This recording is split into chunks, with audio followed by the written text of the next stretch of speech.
You cannot erase Zion. Anti Zionist propaganda pulled off one of the strangest magic tricks in modern history.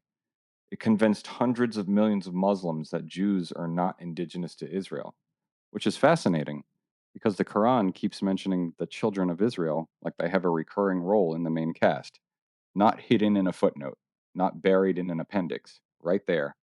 The Arabic proper noun, Israel, appears 43 times for the Quranic Arabic corpus.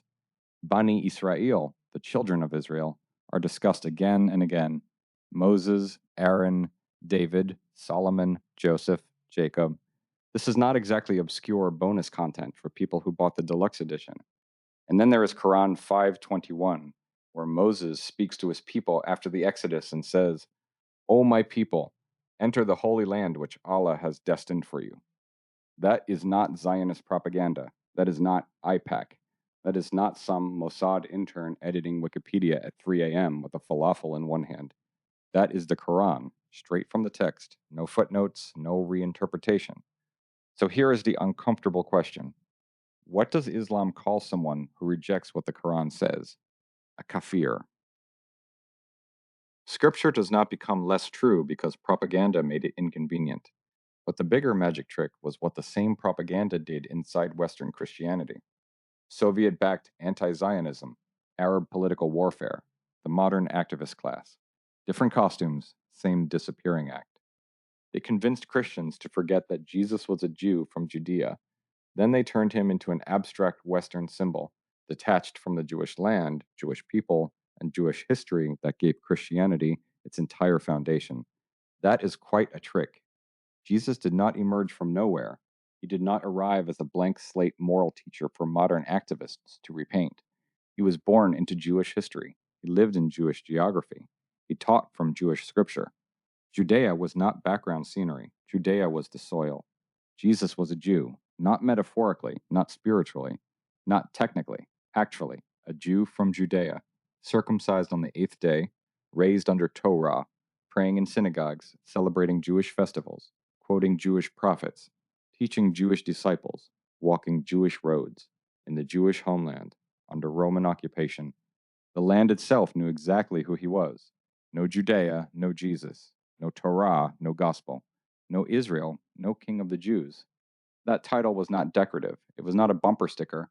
It was geography, identity, history, accusation. Rome nailed those words above his head because everyone in the room understood exactly who he was and where he belonged. And now, somehow, modern Western Christians read a Bible built on Jewish soil and let anti Zionist propaganda convince them that Jews are foreign to the very land where Christianity itself was born. That is not theology, that is memory theft. The Quran does the same. It never paints Jews as random Polish tourists wandering Jerusalem looking for bagels. It speaks of Bani Israel as an ancient people with a sacred history tied to that land. Both traditions point back to Israel. Both tell stories rooted in Jewish memory. Both cannot explain themselves without us. You can hate Zionism if you want, but you cannot erase Zion. You cannot erase Zion. That word did not come from Herzl. It did not come from the UN. It did not come from 1948.